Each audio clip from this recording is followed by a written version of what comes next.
नमस्कार, आप देख रहे हैं आज तक। आपके साथ मैं हूं अंजना ओम कश्यप। बीजेपी ने शंखनाद कर दिया है कि वो अपनी संकल्प से सत्ता की सिद्धि पाएगी। आज अमित शाह ने बंगाल की जनता के लिए वादों का पिटारा खोल दिया है। बीजेपी के संकल्प पत्र में महिलाओं के लिए सौगातों का बंडल है, तो किसानों को लुभाने के लिए भी कई वादे। शरणार्थियों को लुभाने का दांव खेला गया है। सीएए लागू करना कैबिनेट का पहला फैसला होगा, तो हिंदुओं को भी अपनी ओर आकर्षित करने का प्रयास किया गया है। सरकारी कर्मचारियों के लिए वादे ही वादे। बता रहे हैं कि बीजेपी के इरादे इस वक्त क्या है। आइए बताते हैं आपको कि बीजेपी के संकल्प पत्र में किसके लिए क्या है।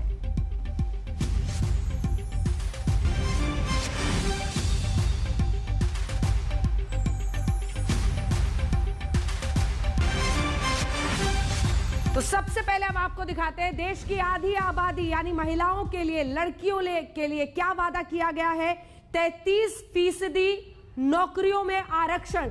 आप समझ रहे हैं, आरक्षण के इस वादे के जरिए भारतीय जनता पार्टी ने महिलाओं को, क्योंकि लगातार हो रहे चुनाव ये साफ दिखा रहे हैं कि महिला वोट बैंक पार्टियों को इधर या उधर पहुंचा देती है। लड़कियों के लिए केजी से पीजी की मुफ्त पढ़ाई का जो वादा किया गया है वो आप देख रहे हैं। इसी के साथ पब्लिक ट्रांसपोर्ट में महिलाओं को मुफ्त यात्रा, दिल्ली याद कीजिए, ऐसी ही घोषणा यहां भी की गई और लागू किया गया।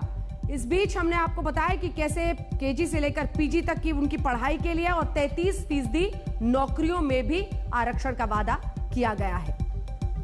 ओबीसी आरक्षण की सूची में महिष्य, दिल्ली और अन्य हिंदू समुदाय जो रह गए हैं उनको समाविष्ट करने का काम भी ये भारतीय जनता पार्टी की बनने वाली सरकार करेगी। हमने सभी महिलाओं के लिए केजी से पीजी तक की पढ़ाई निःशुल्क करने का निर्णय करा है। कोई भी महिला हो, कोई भी बच्ची हो, केजी से पीजी तक सारी पढ़ाई का खर्चा बंगाल सरकार जो भारतीय जनता पार्टी की बनेगी वो उठाएगी। पब्लिक ट्रांसपोर्ट में सारी महिलाओं के लिए निःशुल्क यात्रा की व्यवस्था भारतीय जनता पार्टी करेगी। तो आपने सुना जो एक के बाद एक महिलाओं के लिए वादे किए गए थे। अब बात किसानों की करते हैं। दिल्ली के बॉर्डर पर किसान अभी भी आंदोलन में बैठे हुए हैं, लेकिन किसानों को कैसे साधा जा रहा है इस संकल्प पत्र के जरिए, अब बात उनकी कर लेते हैं। 75 लाख किसानों को फायदा पहुंचाएंगे। अपने इस वादे के बारे में आपको बताते हैं उन्होंने क्या कहा है। 3 साल से जो रुकी हुई योजनाएं हैं किसानों के लिए, उन सबको हम लागू करेंगे। किसानों का सम्मान परिवर्तन के लिए बीजेपी का यह संकल्प। किसानों को सालाना 10,000 के मदद का ऐलान ये किया गया है आज के इस घोषणा पत्र में। इसी के साथ भूमिहीन किसानों को हर साल 4,000 रुपए का वादा है जो डायरेक्टली उनको ट्रांसफर किया जाएगा। ये आपको सुना देते हैं क्या कहा किसानों के मुद्दे पर। फसल का सही दाम मिले यह सुनिश्चित करने के लिए लगभग 5,000 करोड़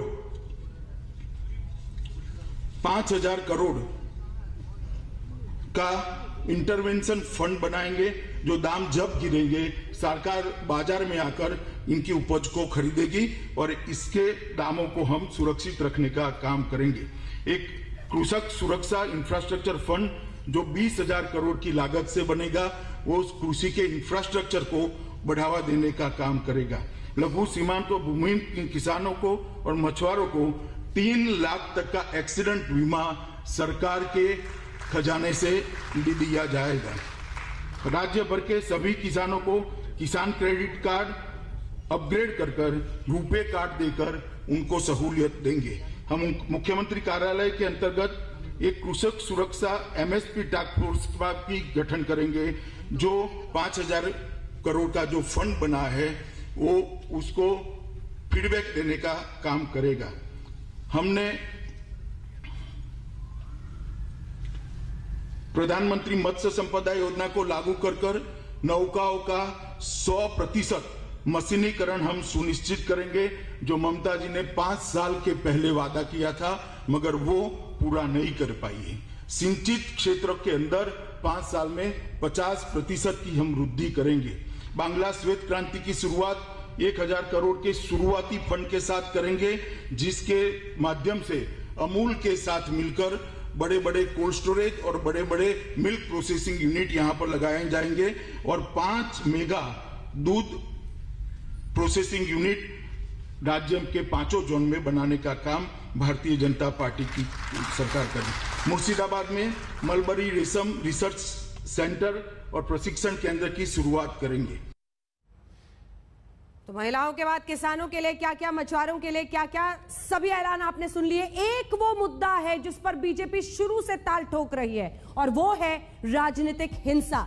जी हां, राजनीतिक हिंसा पर भी आज खास तौर पर इसमें जिक्र किया गया है। हिंसा के पीड़ितों को मरहम लगाने की कोशिश है। राजनीतिक हिंसा की जांच के लिए एसआईटी जो उनकी है स्पेशल इन्वेस्टिगेटिव टीम, वो अब जांच करेगी राजनीतिक हिंसा के सभी केसेस की। इसका जिक्र करते हुए आज अमित शाह वहां पर नजर आए घोषणा पत्र में। हिंसा के पीड़ितों को एक तरह से उन्होंने, क्योंकि बीजेपी शुरू से ही इस मुद्दे पर ताल ठोक रही है, टीएमसी को घेर रही है। पीड़ित परिवार को 25 लाख रुपए दिए जाएंगे। जो पीड़ित परिवार हैं उन्हें 25 लाख रुपए दिए जाएंगे। बंगाल में राजनीतिक हिंसा को खत्म करने के लिए हम कोशिश करेंगे, उसे खत्म होगी, ये सीधा वादा कर दिया आज अमित शाह ने। नागरिकता कानून लागू करेंगे, यहां तक कहा कि कैबिनेट का पहला फैसला नागरिकता कानून सीएए कानून को लागू करना। और देखिए, ये वो मुद्दा है जिसको लेकर ध्रुवीकरण की कोशिश बीजेपी कर रही है। यह आरोप लग रहा था, लेकिन साफ कह दिया है आज वहां पर गृह मंत्री अमित शाह ने बीजेपी के इस घोषणा पत्र में कि शरणार्थी परिवारों को 10,000 रुपए प्रति साल, यानी जो शरणार्थी हैं उनको भी एक तरह से साधने की पूरी कोशिश दिखाई दे रही है। जल्दी से आपको सुना देते हैं क्या कहा गया इस बारे। हमने तय किया है कि 70 साल से जो शरणार्थी यहां पर आकर बसे हैं, जिनको इनके मन में दर्द है कि हम वहां से शरणार्थी बनकर आए, आज हमारी नागरिकता नहीं है। 70 साल से वो अवैध तरीके से रहे हैं। सिटीजनशिप अमेंडमेंट एक्ट को पहली ही कैबिनेट में लागू कर वो सभी को नागरिकता देने का काम ये भारतीय जनता पार्टी की।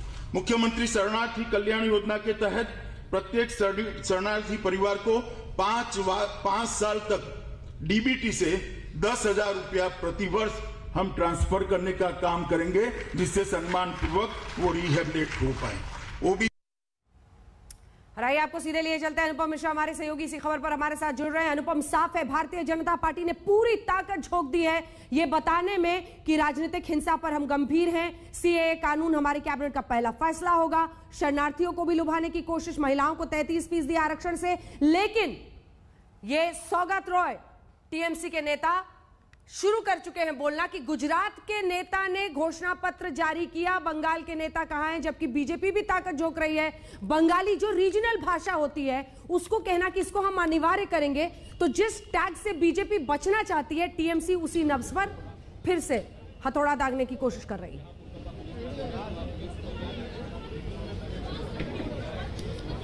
जी बिल्कुल अंजना, अगर हम देखें इस पूरे संकल्प पत्र को तो काफी व्यापक बनाया गया है। और जैसा कि हम कह रहे थे कि 294 विधानसभा क्षेत्रों में रथ घुमाया गया और जो सुझाव लिए गए वो जाया नहीं किए गए। उन सुझावों को लेकर ही पूरा का पूरा ये संकल्प पत्र बनाया गया है। खासतौर पर महिलाओं पर अगर जो तवज्जो दी गई है उसकी वजह मैं बता दूं कि बंगाल में इस बार जो वोटर हैं लगभग 50% के आसपास महिला वोटर हैं। तो ममता बनर्जी ने भी महिलाओं को खास तवज्जो दी और इस बार अमित शाह ने जो मैनिफेस्टो पेश किया है उसमें 33% आरक्षण देने की बात कही है। तो महिलाओं पर खास तवज्जो इसीलिए दी जा रही है कि महिला वोटर इस बार पश्चिम बंगाल में ज्यादा हैं। हिंदुत्व का भी यहाँ प्रभाव देखने को मिल रहा है। जैसे सीएए हम देख लें, लेकिन सीएए में मैं बताना चाहूंगा कि इससे पहले कोई अवधि नहीं थी कि कब लागू की जाएगी, लेकिन यहाँ पर एक साफ नजरिया सामने आ रहा है बीजेपी का। इससे पहले अमित शाह ने कहा था कि हम वैक्सीनेशन जब प्रोसेस शुरू हो जाएगा उसके बाद करेंगे, लेकिन कोई अवधि नहीं दी गई थी। लेकिन इस बार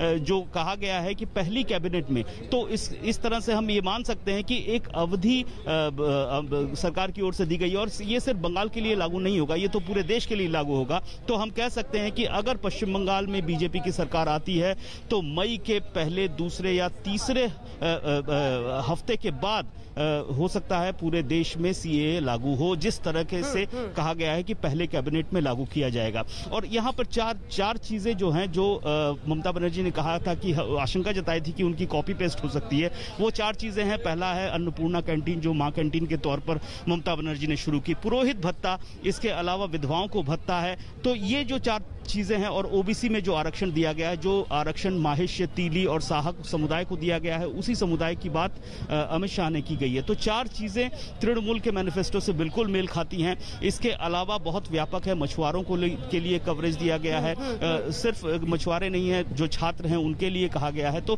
काफी जो सुझाव आए हैं उनको सभी को देखा गया है, और उन सुझावों को पढ़कर, उनको समझकर ही ये पूरा का पूरा संकल्प पत्र तैयार किया गया है, इतना समझ में आ रहा है। बिल्कुल, माहेश्य, तिली, तामुल, शाह, ये जो ओबीसी कार्ड है, ये उत्तर भारत की राजनीति में देख रहे हैं, लेकिन जिस तरह से इसे इस बार बंगाल की राजनीति में प्ले आउट होता हुआ देखा जा रहा है, वो हम सुनाते हैं। धन्यवाद आपका अनुपम, हमारे साथ जुड़ने के लिए। देखिए, उत्तर भारत में तो हमेशा माना जाता है कि जाति की राजनीति बहुत हावी रहती है, लेकिन इस ओबीसी कार्ड में, जिसमें पहले रिजर्वेशन का वादा खुद ममता बनर्जी ने किया, अब यही बात अमित शाह भी कह रहे हैं। जरा सुना देते हैं। और सोनार बांग्ला ये कोई कोरी कल्पना नहीं है। सदियों तक भारत का ये हिस्सा, पश्चिम बंगाल, देश की अगुवाई करता था, चाहे अध्यात्म का क्षेत्र हो, चाहे राजनीतिक क्षेत्र हो, चाहे विज्ञान का क्षेत्र हो, चाहे समाज सुधार का क्षेत्र हो, चाहे शिक्षा का क्षेत्र हो, चाहे साहित्य और कला का क्षेत्र हो। हर चीज बंगाल बाकी के भारत से आगे रहता था।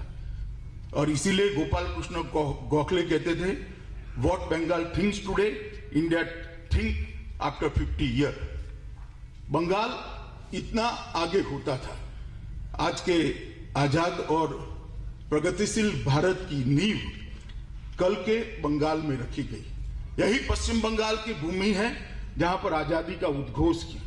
यहीं वंदे मातरम मिला, यहीं जनगण मन मिला, यहीं सशस्त्र क्रांति का शंखनाद हुआ, और यहीं पर समाज सुधार की एक बड़ी शुरुआत हुई। और बंगाल हमेशा से देश और दुनिया का मार्गदर्शक रहा। स्वामी विवेकानंद, रामकृष्ण परमहंस, चैतन्य महाप्रभु, श्री अरविंदो, बाबा लोकनाथ, श्री अनुकूल चंद्र ठाकुर जैसे महान व्यक्तियों ने न केवल बंगाल, न केवल भारत, दुनिया भर में आध्यात्म, चेतना और भक्ति का मार्ग प्रशस्त किया। बंगाल के इतिहास का जिक्र करते हुए अमित शाह। अब आइए आपको सुनाते हैं, क्योंकि अपने घोषणा पत्र के जरिए बीजेपी ने बंगाल की समर जीतने का प्लान बनाया है, मगर इस प्लान के नीति नियंता है प्रधानमंत्री नरेंद्र मोदी। नरेंद्र मोदी के चेहरे पर बीजेपी ने पूरा दांव खेल दिया। आज पीएम बांकुरा में थे। बांकुरा में पीएम मोदी ने ममता बनर्जी पर चुन चुन कर वार किया, और साथ ही ऐलान कर दिया कि बंगाल से दीदी का बोरिया बिस्तर बंधना तय है। खेला शेष होबे, कहा पीएम ने।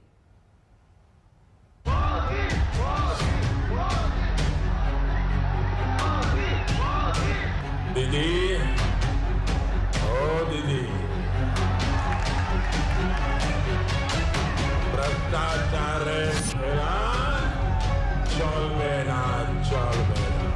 बीजेपी स्कीम पर चलती है और टीएमसी स्कैम पर चलती है। तो मैं दीदी যাচ্ছে औषध परिवर्तन अच्छे। बंगाल के समर में ममता बनर्जी पर प्रधानमंत्री का ये प्रचंड प्रहार है। पीएम मोदी की भावभंगिमाएं बता रही हैं कि इस बार उन्होंने ठान लिया है कि ममता का किला ढहा के मानेंगे। बांकुरा में पीएम मोदी पहुंचे तो अपने चिर परिचित अंदाज में ममता बनर्जी पर तंज कसा। दीदी, ओ दीदी,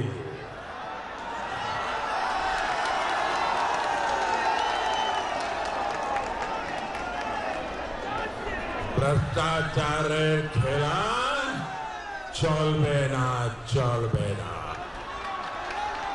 और उसके बाद ममता बनर्जी के खेला होबे का जवाब इस तरह से दिया कि बंगाल में भ्रष्टाचार का खेला चलबे ना। भ्रष्टाचार खेला चलबे ना। आप बोलेंगे मेरे साथ? आप सब बोलेंगे? आपको बोलना है चलबे ना।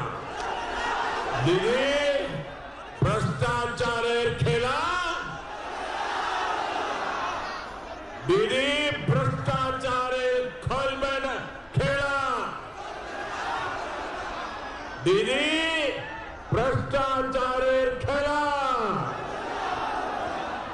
दीदी सिंडिकेटेड खेला, दीदी सिंडिकेटेड खेला, कटमनीर खेला, कटमनीर खेला। कभी माँ माटी मानुष का नारा देकर ममता बनर्जी बंगाल में सत्ता के सिंहासन पर पहुंची थी। आज इसी सत्ता के सिंहासन से ममता को उतार देने के लिए पीएम मोदी ने नया वादा किया।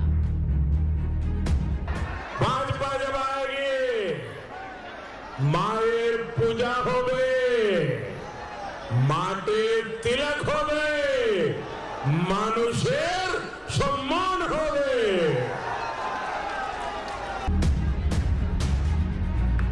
पीएम मोदी ने बांकुरा से इमोशनल कार्ड भी चला। दीदी के लोग दीवार पर तस्वीरें बना रहे हैं और तस्वीर में दीदी मेरे सिर पर अपना पैर मार रही है, मेरे सिर के साथ फुटबॉल खेल रही है।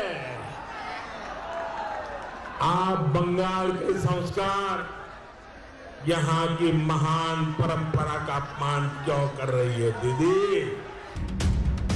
पीएम मोदी ने इसी मंच से ऐलान कर दिया कि बंगाल से दीदी का बोरिया बिस्तर बंधना तय है। आप सभी इतनी बड़ी संख्या में बीजेपी को आशीर्वाद देने आए हैं। बांकुड़ा की ये तस्वीर साक्षी है कि बंगाल के लोगों ने ठान लिया है 2 मई दीदी जाच्छे, 2 मई दीदी जाच्छे। औषध परिवर्तन अच्छे, औषध परिवर्तन अच्छे। कुल मिलाकर पीएम मोदी ने बांकुरा में श्री राम का भी जिक्र करके हिंदुत्व का राग छेड़ा, माँ माटी मानुष की बात कहकर दीदी के खिलाफ विरोध का बिगुल बजाया और बंगाल की संस्कृति का जिक्र करके बंगाल के लोगों की संवेदना हासिल करने की कोशिश की। बीजेपी स्कीम पर चलती है और टीएमसी स्कैम पर चलती है। स्कीम किसी भी सरकार की हो, किसी ने भी लागू की हो, लेकिन टीएमसी स्कैम के लिए कोई न कोई तरीका निकाल लेती है। टीएमसी का मंत्र है जहां स्कीम वहां स्कैम। कह सकते हैं कि बीजेपी ने ठान लिया है कि अब की बार बंगाल में परिवर्तन की बयान, मगर परिवर्तन होगा कि नहीं ये समय बताएगा। आज तक ब्यूरो।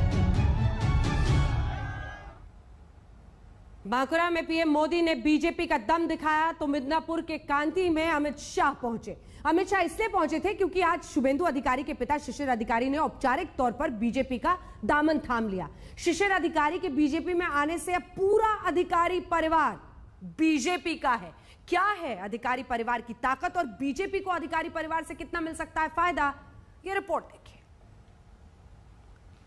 जीतेगा जीतेगा शुभेंदु, जीतेगा जीतेगा जीतेगा जीतेगा, वोट वोट से जीतेगा। इस उद्घोष को सुनिए और ये समझ लीजिए कि कल तक जो अधिकारी परिवार ममता दीदी की निगहबानी करता था वो अब ममता दीदी को आंख दिखा रहा है, बीजेपी का नारा लगा रहा है, जीत का दम भर रहा है। शुभेंदु जीतेगा जीतेगा जीतेगा जीतेगा, वोट वोट से जीतेगा। शुभेंदु अधिकारी ममता दीदी के खिलाफ नंदीग्राम में मैदान में है और उन्हें अब सियासत की सबसे बड़ी लड़ाई में पूरे परिवार का साथ मिल गया है।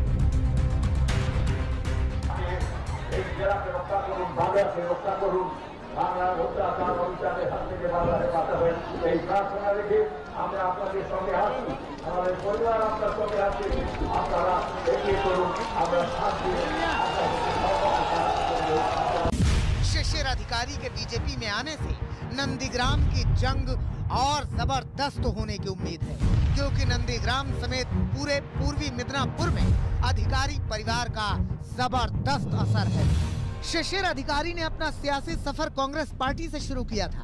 1982 में वो कांथी दक्षिण सीट से पहली बार विधायक बने। टीएमसी का गठन हुआ तो शिशिर अधिकारी ममता बनर्जी के साथ आ गए और 2009 से लगातार 3 बार कांथी से सांसद रहे हैं। शिशिर अधिकारी के बीजेपी में शामिल होने को ममता बनर्जी के लिए बड़ा झटका माना जा रहा है, क्योंकि इससे मिदनापुर के साथ साथ मुर्शिदाबाद, उत्तर दिनाजपुर, मालदा में भी टीएमसी के लिए चुनौती बढ़ जाएगी। शिशिर अधिकारी भी दावा कर रहे हैं कि उन्होंने क्षेत्र के विकास के लिए ही बीजेपी के साथ जाने का फैसला किया है। मेदिनीपुर का पीपल का इंटरेस्ट में हम जा रहा है, अनएम्प्लॉयमेंट का इंटरेस्ट में एम्प्लॉयमेंट करने के लिए हम उधर जाए। सोचिए शिशिर अधिकारी पिछले चुनाव में क्या बोल रहे होंगे। इसीलिए कहा जाता है कि जब वो टीएमसी के टिकट पर चुनाव लड़ रहे थे, इसीलिए कहा जाता है कि राजनीति में 5 साल बहुत लंबा वक्त होता है। एक ब्रेक के लिए हम रुक रहे हैं, खबरें जारी है, देखते रहिए आज तक। नमस्कार, मैं हूं अंजना ओम कश्यप। हमें उम्मीद है ये वीडियो आपको पसंद आया होगा। लेटेस्ट खबरों के लिए यूं ही देखते रहिए आज तक, और इस वीडियो के पसंद आने पर लाइक, शेयर एंड सब्सक्राइब करना ना भूलें।